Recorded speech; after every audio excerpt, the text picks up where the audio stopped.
I booked the Airbnb late at night without thinking too much about it. I had been driving all day and didn't want to push any farther. The town I stopped in wasn't big, just a stretch of highway exits, gas stations, and a few side roads that disappeared into trees and farmland. The listing showed a small basement apartment attached to a house. The photos looked plain. White walls, basic furniture, cheap price, instant book. That was enough for me. The directions led me off the main road and into a quiet neighborhood where every house looked similar.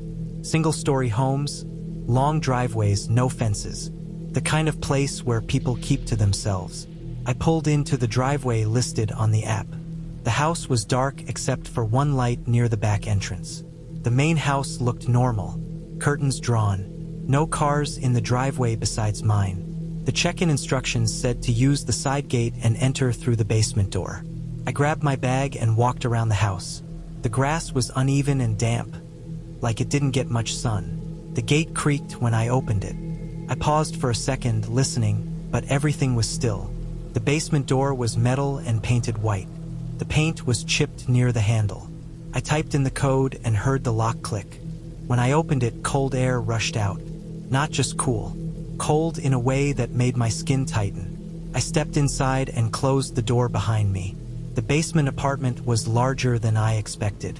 A small living area, a kitchenette, a bedroom tucked behind a half wall, and a bathroom at the far end.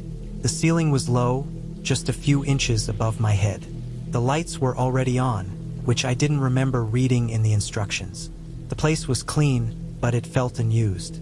The couch cushions were stiff. The rug had no wear marks. The bed looked like no one had slept in it yet, like it had just been made for show. There were no decorations, no books, no plants, nothing personal. It felt less like someone renting out part of their home and more like a space designed to be temporary. I dropped my bag by the couch and did a quick check of the bathroom and bedroom. Everything seemed fine. No broken locks, no open windows. The only thing I noticed was a door in the corner of the apartment, right across from the bathroom. It was different from the others. Dark wood. No handle, just a small round knob low on the frame. I assumed it was a storage closet. I didn't open it. I ordered food and ate at the small table, scrolling on my phone. The Wi-Fi was slow but usable. Every now and then, I heard faint sounds from above. Footsteps, maybe, or a chair moving. Normal house noises. I reminded myself someone lived upstairs. Around midnight, I got ready for bed. I turned off most of the lights but left the one in the living area on. The bedroom felt too closed in with the door shut, so I left it open. I lay down and stared at the ceiling, listening to the quiet hum of the house. I woke up sometime later feeling like I needed to use the bathroom. I sat up and noticed the light in the living area was off. I knew I hadn't turned it off. I lay still for a moment, trying to decide if I remembered wrong.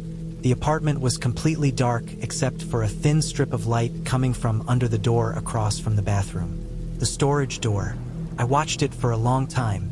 The light didn't flicker. It didn't move. It was just there, steady and dim, like someone had turned on a bulb inside. I told myself it was probably a utility room with a light on a timer. I got up and went to the bathroom, keeping my eyes on the door the whole time. The knob was turned slightly, not straight like before, just enough to notice. After using the bathroom, I went back to bed without turning on any lights. I slept lightly and woke up multiple times, each time checking the door. The light stayed on all night. In the morning, the light was gone. I stood in the living area staring at the door. The knob was straight again. I felt stupid for being nervous, but my chest felt tight. I finally reached out and twisted the knob. The door opened into a narrow room. Not a closet, not storage. It was a short hallway with unfinished walls and exposed wiring. At the end of it was another door. This one was metal, heavy, and had a deadbolt on my side. I didn't open it. I backed away and closed the door, my hands shaking. I checked the listing again, reading every word carefully. No mention of shared spaces. No mention of utility rooms. It clearly said, entire basement apartment. I spent most of the day out, but I didn't cancel. I had work to finish and told myself I was overreacting. When I came back that evening, the basement smelled different, like metal and dust. The storage door was open. I stood frozen at the bottom of the stairs, staring at the dark hallway beyond it. The light inside was off now, but the door at the end was slightly open. Just a crack. I didn't go near it. I closed the door slowly and locked it using a small latch I hadn't noticed before. Then I moved a chair in front of it. That night, I didn't sleep in the bedroom. I stayed on the couch with all the lights on.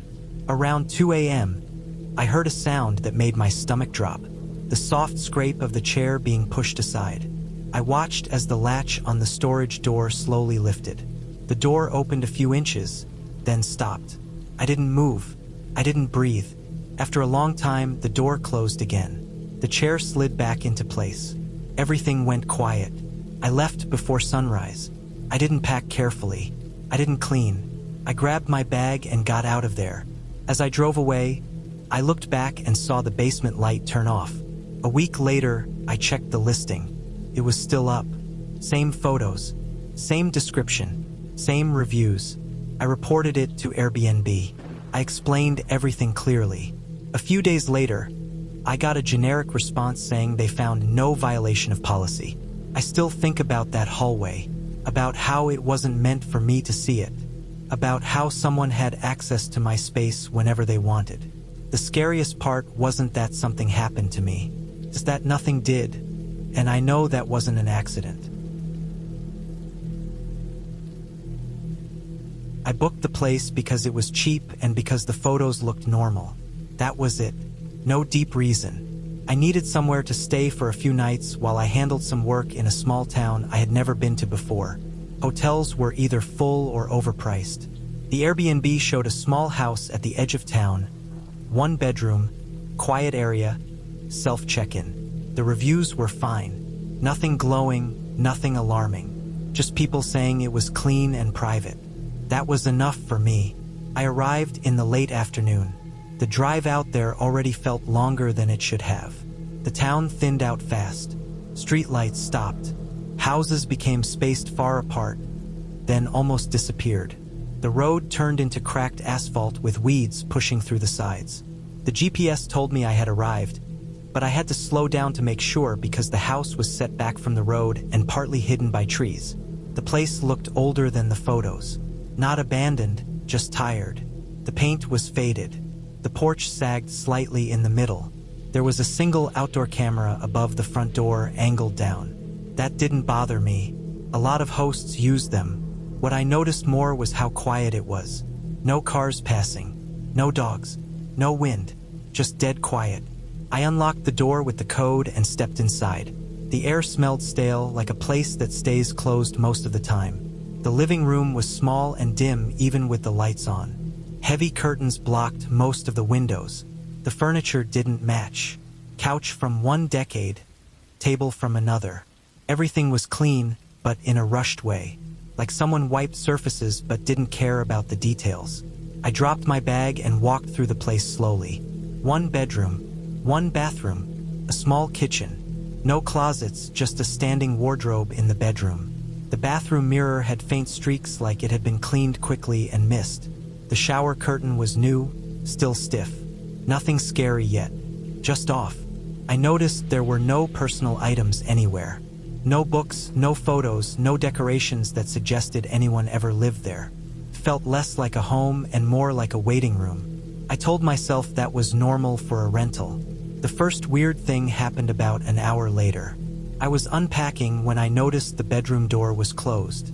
I clearly remembered leaving it open because I had gone back and forth a few times. I stood there for a moment, staring at it, trying to replay the last few minutes in my head. I assumed I closed it without thinking. That explanation felt thin, but I accepted it. That night, I barely slept. The mattress was uncomfortable, but that wasn't the real reason. The house made noise in a way I couldn't get used to, not the normal creaks of an old building settling.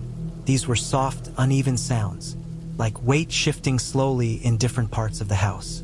The kind of sounds you expect when someone is moving carefully. I lay there listening, telling myself it was pipes, temperature changes, anything. I didn't hear footsteps. I didn't hear voices. just movement. At some point, I realized the hallway light was on. I hadn't turned it on. I stared at the line of light under the bedroom door until my eyes hurt. Eventually, exhaustion won and I slept. In the morning, I did a full walk through the house again. Every door, every window, everything was locked. Nothing looked disturbed. No signs of anyone being there. The hallway light switch was flipped up. That was it. I spent most of the day out. When I came back in the evening, the place felt colder. Not temperature-wise, just empty in a heavier way. I cooked a simple meal and ate standing at the counter because sitting on the couch made me uneasy. I kept glancing at the hallway without meaning to. Later that night, while brushing my teeth, I noticed something new. The bathroom mirror had a small scratch near the bottom corner, thin and curved. I was sure it hadn't been there earlier. I leaned close to inspect it. It looked old, like it had been there a long time, but I would have noticed it before. The thought that bothered me wasn't the scratch itself, but the idea that I might not be seeing things clearly in this place. I went to bed earlier than I wanted to, hoping sleep would reset my nerves. I woke up to the sound of the front door closing. Not slamming, closing carefully. I sat up in bed, heart pounding, every muscle tight. I waited for more sound. None came. The house went completely silent again. I checked my phone. It was a little after 3 a.m. I didn't leave the bedroom. I didn't call anyone. I just sat there, listening, until morning light crept through the edges of the curtains. When I finally worked up the nerve to check the door, it was locked from the inside. Nothing was missing. My bag was where I left it. Shoes by the door untouched. That should have been enough to leave, but I didn't. I convinced myself it was stress, travel fatigue, imagination feeding on unfamiliar space. I had one more night booked. I told myself I'd get through it. That afternoon, I noticed the outdoor camera when I took trash out. It was angled slightly differently than before. Instead of pointing straight at the door, it now covered part of the driveway. I stared at it for a long time. Cameras don't move on their own. Inside, I searched for any signs of hidden rooms or attic access. There was a small hatch in the hallway ceiling, painted over. I dragged a chair under it and pushed. It didn't open. Felt sealed shut, like it hadn't been used in years. That night, I didn't turn off any lights. I slept with the bedroom door locked. I slept fully dressed. Sometime before dawn, I woke up again. This time, there was no sound, just a feeling, the sense that I wasn't alone. I stayed completely still, barely breathing. Minutes passed, maybe more. Then I heard it. A slow scrape against the outside of the bedroom door. Not scratching, just pressure like something being dragged lightly across it. I didn't move. I didn't check my phone. I didn't even blink. Eventually, the pressure stopped. No footsteps, no retreating sound. When morning came, the door had a faint new mark near the bottom. A thin line in the paint, fresh. I packed everything in under 5 minutes. I didn't clean. I didn't double-check anything. I unlocked the door and stepped outside, breathing real air like I'd been underwater. Before leaving, I glanced back at the house one last time. The front door camera was pointed directly at me again. I drove straight out of town and didn't stop until I hit the highway. A few days later, after I was home, I checked the listing again. It was gone. Not unavailable. Gone. The host profile was gone too. No trace. I never reported it. I never wrote a review. I just moved on. But sometimes, late at night, I think about how careful the sounds were. How nothing was rushed.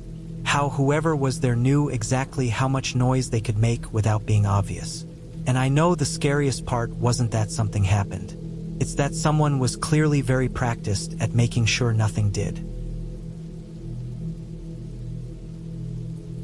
I booked the Airbnb because I needed a place fast. My apartment was being fumigated, hotels nearby were full, and this listing showed up at the right time. It was a basement unit under a normal-looking family house in a quiet suburb. The price was low, the photos were clean, and the reviews were short but positive. Words like private, safe, and comfortable showed up again and again. That was enough for me. I arrived in the early afternoon. The neighborhood looked calm. Trimmed lawns, parked cars, kids' bikes leaning against garages. The house itself was beige with white trim, nothing strange about it. The basement entrance was around the back, down a short set of concrete steps. The door was metal, painted brown with a keypad lock. Inside, the unit was colder than I expected. Not damp, but cold in a way that felt intentional. The ceiling was low. I could touch it if I stood on my toes. The lights were bright, almost harsh. The place smelled strongly of cleaning spray, like it had just been wiped down in a hurry. The layout was simple. One room that served as bedroom and living area. A small bathroom, a kitchenette with a mini fridge and microwave. No windows except for one narrow strip of glass near the ceiling, covered with frosted film. The furniture looked new but cheap. A bed with a thin mattress, a couch that felt stiff, a small table bolted to the floor. I noticed right away that the door locked automatically when it closed. I tested it a few times. Each time it clicked shut on its own. That made sense for security, I told myself. The first day passed without anything major happening. I unpacked, ordered food, and tried to relax. Still, I kept noticing small things that made the space feel wrong. The smoke detector was placed directly above the bed, angled downward. The thermostat was locked behind a plastic cover. There was a vent in the corner that hummed constantly, even when the air was off. That night, I slept lightly. The ceiling creaked now and then like footsteps above. That was normal in a house, I told myself.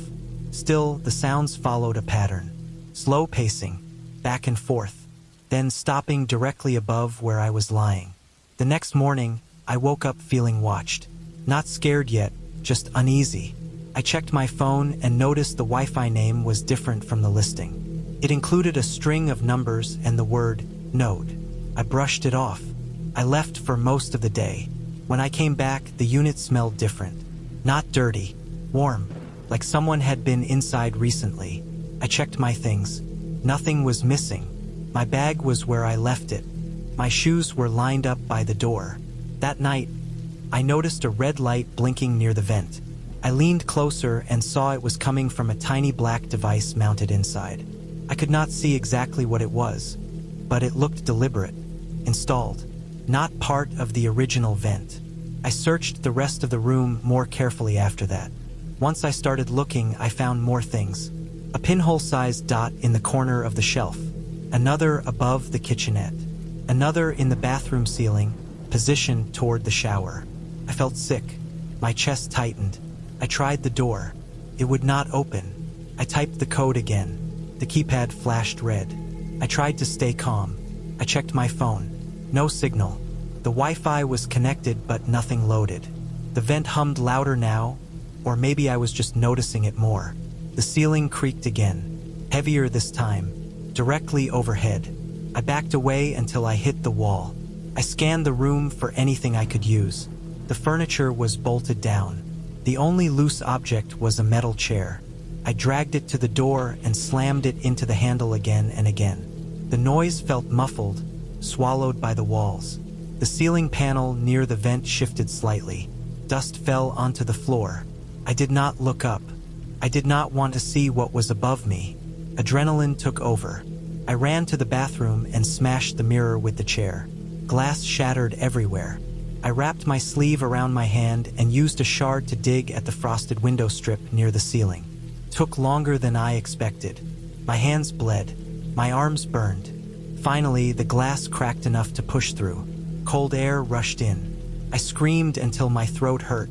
I kept screaming. Someone outside heard it. I never saw who. I just heard movement above ground level.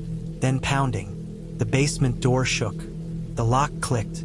The door flew open. I ran past it and did not stop until I reached the street. Police came. Investigators came. The house was searched top to bottom. They found equipment hidden in the walls. Cameras, storage devices, network cables leading to a locked room upstairs. They found records of dozens of stays under different listings. The owners were arrested that night. The ending was not dramatic. No chase, no final confrontation. Just paperwork, hospital visits, and months of sleeping with the lights on. The listing disappeared. The house was sold. The basement entrance was sealed with concrete. I never stayed in another Airbnb again. Not because of fear, but because I learned something important in that place. Some doors lock for safety, others lock to keep you in. I booked the Airbnb because it was cheap, quiet, and close to a job I had for the week. The photos showed a small house at the edge of a town I had never been to before. One floor, gray siding, gravel driveway, woods on 3 sides. It looked plain and harmless. The reviews talked about peace, privacy, and good sleep. That was all I wanted. I arrived just before sunset. The road narrowed into cracked pavement and then gravel. The house sat back from the road more than I expected. There were no nearby neighbors I could see. The woods pressed close, thick and dark, with tall trees that blocked the sky. The air smelled wet, like leaves and soil. I parked beside a rusted shed and carried my bag inside.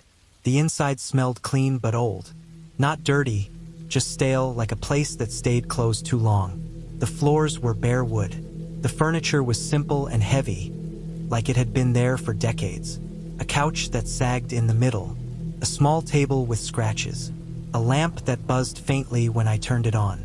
The windows were small and placed high, making it hard to see out unless you stood close.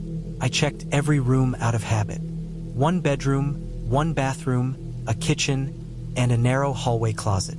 Everything looked normal. The bedroom had thick curtains that blocked almost all light. The mattress felt too firm, like it had barely been used. The bathroom mirror had tiny black spots around the edges, like mold trapped under glass. There was no sound except the hum of the refrigerator and the distant noise of insects outside. No traffic, no dogs, no wind. The quiet felt heavy, like pressure. I unpacked and made food.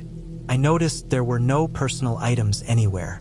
No photos, no books, no decorations, just furniture and blank walls. Even the cabinets were almost empty. A few plates, a couple of cups. No spices, no trash bags.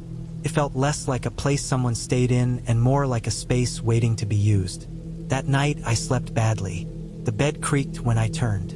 The air felt cold even with the heat on. I kept waking up for no clear reason. Each time, the house felt different, like something had shifted while I slept. I told myself it was just an unfamiliar place.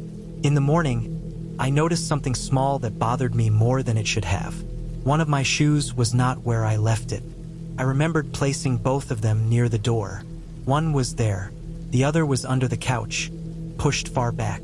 I assumed I kicked it by accident. Still, I did not like it. I went to work and came back after dark. The porch light was on when I returned. I was sure I had turned it off when I left. I stood outside for a moment, listening. The woods were louder at night. Bugs, distant movement, branches rubbing together. I unlocked the door and stepped inside. Nothing looked out of place. Still, the air felt warmer, like someone had been there recently. I walked through each room again. The closet door was open this time. I was sure I had closed it. Inside, the shelf held a folded blanket I had not seen before. It smelled strongly of sweat and dust. I did not touch it. I tried to calm down. I told myself I was tired. I cooked, cleaned up, and sat on the couch. That was when I noticed the smoke detector in the corner of the ceiling. A small black dot sat in the middle of it. It looked wrong. Too smooth, too dark. I stood on a chair and looked closer. It was not part of the detector. It was a lens. My stomach dropped. I stepped back and scanned the room. Once I knew what to look for, I saw more. Another in the hallway. One in the bedroom, hidden in the corner near the ceiling. One in the bathroom, angled toward the shower. They were small and carefully placed, painted to match the walls. I felt exposed in a way I had never felt before. Like my skin was not enough to cover me. I grabbed my bag and keys and went to the door. The lock would not turn. I tried again, harder. Nothing. I checked the deadbolt. It was locked from the outside. Panic rushed in fast and sharp. I tried the windows. They were sealed shut, painted over. I pulled until my hands hurt. The glass did not move. That was when I heard movement above me. Soft footsteps, slow and careful, moving across the ceiling space. There was no second floor, only an attic. I backed into the kitchen and grabbed the heaviest thing I could find, a cast iron pan hanging on the wall. My heart was pounding so hard it made my vision shake. Dust drifted down from the ceiling vent as the steps stopped directly above the hallway. A panel in the ceiling slid open. I did not look up right away. I did not want to see what was coming down. A ladder unfolded silently, rung by rung. I did not wait. I ran at the front door and slammed my shoulder into it again and again. The wood cracked. On the third hit, the lock broke. I fell forward onto the porch, scraping my hands and knees on the boards. I ran to my car. The keys shook in my hand so badly I dropped them. I picked them up and started the engine. As I pulled away, I saw someone standing in the doorway, tall, thin, wearing dark clothes, watching without moving. I did not stop driving until I reached the main road. I went straight to a police station and stayed there until morning. I gave them everything I had. Photos, the listing, the location, my injuries. They took it seriously. Days later, I learned the house was not new to them. It had been reported before under different names. The owner used short-term rentals to bring people in and watch them, sometimes longer, sometimes worse. This time, they found the attic set up with food, bedding, and screens connected to the cameras. They found locks controlled from above. I never went back to get the rest of my things. I did not need them. The story ended clearly for me that night. I was not unlucky. I was targeted, and I was lucky enough to leave alive. I booked the Airbnb while sitting in a rest stop parking lot. My phone plugged into the car, engine still warm. I had driven longer than planned and didn't want to push through the night. The nearest town was small, the kind with one grocery store and a few bars clustered around a courthouse square. The listing showed a converted loft above a detached garage on the edge of town. Private, self-check-in, one night only. That was all I needed. The photos looked fine. Plain walls, slanted ceiling, a narrow staircase leading up the side of the garage. The reviews were short and old, but positive. Words like quiet, simple, good for a night. I booked it and followed the directions. The road out there felt wrong almost immediately. Houses thinned out fast, replaced by long stretches of dark land and tree lines that pressed close to the road. My headlights caught dust in the air. When the GPS told me to turn, I almost missed it. The driveway was gravel, barely visible, leading to a structure set back from the road. The main house sat farther back, dark and silent. The garage was closer, a tall rectangle with peeling paint and a single light mounted near the staircase. That light was on when I arrived. It buzzed faintly. No cars were parked anywhere. No sound except insects and my engine ticking as it cooled. I grabbed my bag and walked up the narrow metal stairs. Each step rang loudly under my weight. I felt exposed, like I was climbing onto a stage. At the top was a door with a keypad. I entered the code. The lock clicked. I went inside and shut the door behind me. The loft was smaller than the photos made it seem. The ceiling sloped low on one side, forcing me to duck near the bed. The air smelled like old wood and something faintly sour, like damp insulation. A small window faced the trees. The curtains were thick and already closed. Everything was clean but worn. Scratches in the floor. A couch with flattened cushions. A table with one leg slightly shorter than the others. There was a kitchenette with a mini fridge that hummed loudly. A bathroom tucked behind a thin door. No decorations. No personal items. No trash in the bin, like it had been emptied just before I arrived. I locked the door out of habit and set my bag down. I walked the space slowly, checking corners, checking the bathroom window. Everything was shut and locked. The only thing that stood out was a square panel in the ceiling near the bed. An access hatch, painted the same color as the ceiling, but the edges were visible if you looked closely. I told myself it was for maintenance. Attic access. Normal. I ate a snack from my bag and lay on the bed scrolling on my phone. The Wi-Fi was weak but usable. Every now and then, I heard a sound from below. A dull thump. A scrape. like something being moved in the garage. I assumed the host was down there, maybe coming home late. Around midnight, the sound stopped. The silence after felt heavier than the noise had. I turned off the lights and lay there, staring at the dark ceiling. The mini fridge kicked on and off. The wind moved through the trees outside, brushing branches against each other. I fell asleep eventually. I woke up with the feeling that something had changed. I couldn't say what at first. The room looked the same, dark, still. Then I noticed the hatch. It was open just a crack. Not wide, just enough to see darkness beyond it. A thin shadow line where the panel had shifted. I stared at it, my body completely still. I knew it had been closed when I went to sleep. I was sure of it. I waited for something to happen. Nothing did. I got up slowly and turned on the bedside lamp. The light didn't reach the ceiling well, but it was enough to confirm what I was seeing. The hatch was no longer flush. One corner sagged slightly. I stood there for a long time, listening. I didn't hear breathing. I didn't hear movement, just the quiet hum of electricity. I pulled a chair over and stood on it, reaching up carefully. I pressed the hatch back into place. It fit easily, like it had never been latched properly. My hands shook when I climbed back down. I didn't sleep again. I stayed awake until morning, the lamp on, my eyes flicking back to the ceiling every few seconds. When daylight came, the loft looked more normal, less threatening. I felt foolish for how scared I had been. I packed my bag and checked out, locking the door behind me. I told myself it was just an old building, loose panel, nothing more. I drove a few hours, handled what I needed to do, and decided to stay another night in town rather than drive back tired. Hotels were still full. The Airbnb was available again. I hesitated, then booked it. I wanted to believe it was nothing. When I arrived that evening, the light on the staircase was already on again. The garage door was closed. Everything looked exactly the same. Inside the loft, the air felt colder. The hatch was fully closed. I checked it immediately, pressed on it. It didn't move. I felt a small rush of relief. I went about my night normally. I showered, locked the door. I placed my bag under the hatch without really thinking about it, like my body was making choices before my brain caught up. I lay down and turned off the lights, leaving the lamp on again.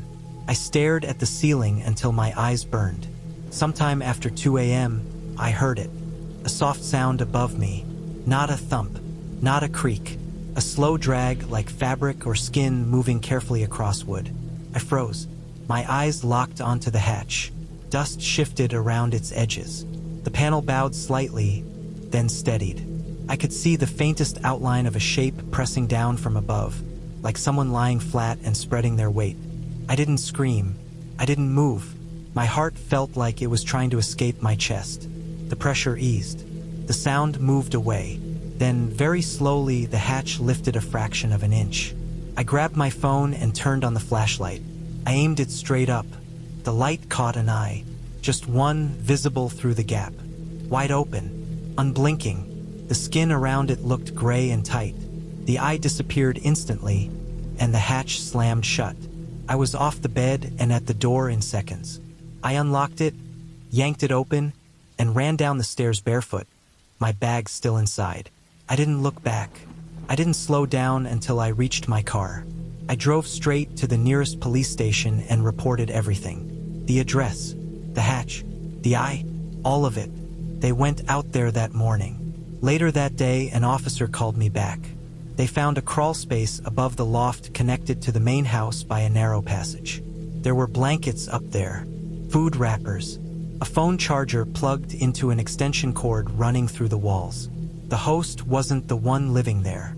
It was a relative who had been staying hidden, watching guests, using the crawl space to move and leave without being seen. The listing was taken down that day. The garage loft was closed off by the city. I lost the bag I left behind. I didn't care. What stays with me is how long it had clearly been happening, how practiced the movement was, how careful the timing felt.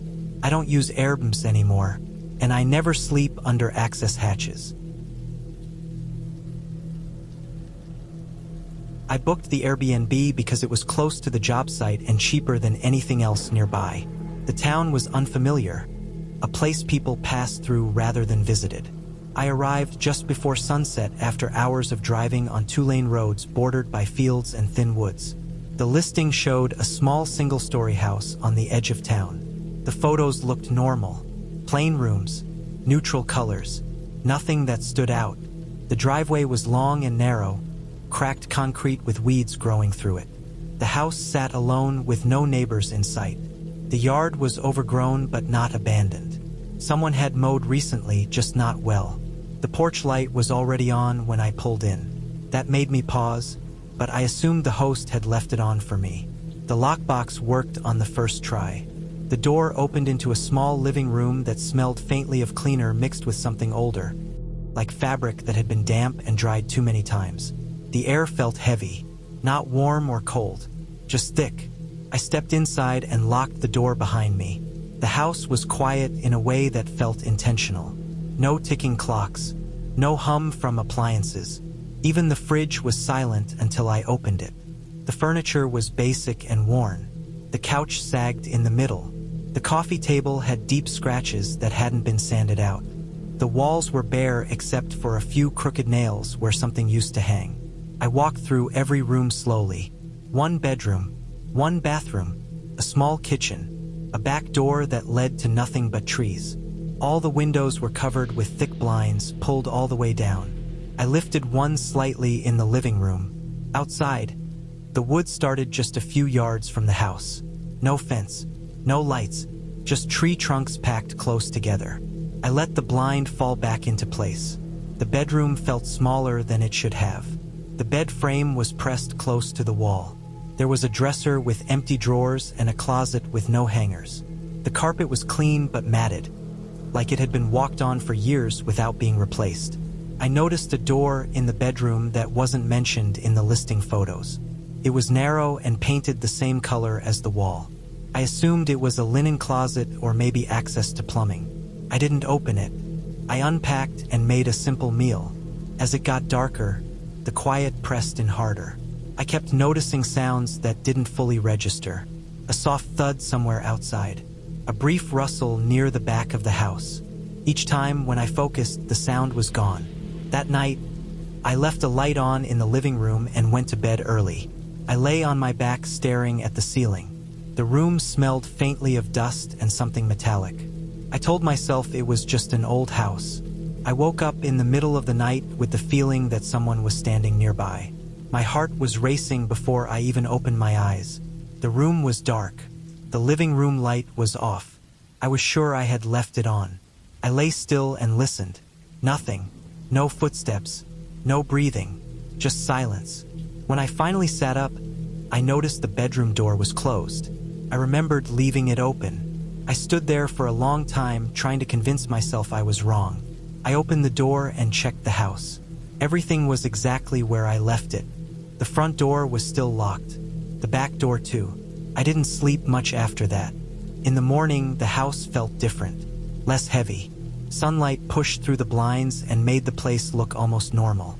I felt embarrassed about how tense I had been. I showered, got dressed, and left for work. When I came back that evening, the house smelled stronger. The same mix of cleaner and old fabric, but heavier now, like it had been sealed all day.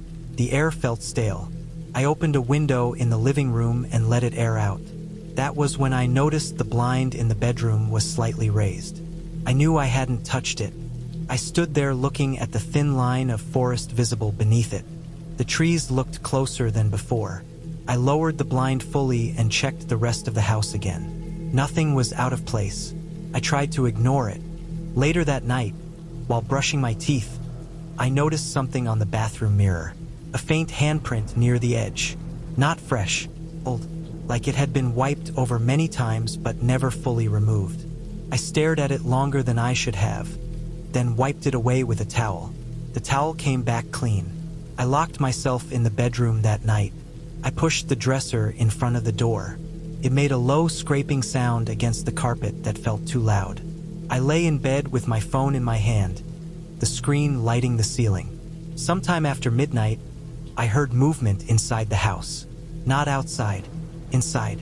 Slow, careful footsteps moving across the living room. The sound stopped near the bedroom door. I held my breath. My chest hurt from how tight everything felt. The handle didn't turn. There was no attempt to open the door.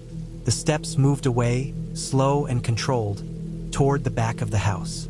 I stayed frozen until morning. At first light, I moved the dresser and checked every room again. Nothing was disturbed. No signs of anyone being there.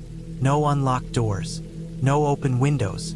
That was when I noticed the narrow door in the bedroom was open. Just a crack. I stared at it from across the room. I walked closer and pulled it open fully. It wasn't a closet. It was a short passage, barely wide enough for a person to move through. The walls were unfinished. Bare studs. Exposed wiring. At the end was another door, this one solid and heavy, with a lock on my side. I didn't touch it. I closed the door and stepped back, my hands shaking. I searched the listing again. Clearly stated private, entire home. No shared spaces. No access points. I left the house immediately and didn't return until I had packed my car with everything I owned inside. Before leaving, I noticed the blind in the bedroom was raised again. I contacted Airbnb support and reported the hidden passage. A few days later, I received a message saying the host claimed it was sealed and unused. It wasn't. A week later, I got a call from a local officer. Another guest had reported the same house after noticing items moved during the night. The police searched the property. They found the passage led under the house and into a crawl space large enough to stand in. There were blankets down there, bottles of water, food wrappers, a charged power bank. Someone had been living there, not the host, someone else. They had access to every room through hidden panels and thin walls. They could move through the house without being seen. They could watch. The house was condemned shortly after. I never went back to that town. I never stayed in another Airbnb like that again. What stays with me isn't the fear I felt in the moment. It's the certainty that someone was there the entire time, moving carefully, knowing exactly how close they could get without being noticed, and choosing not to be seen.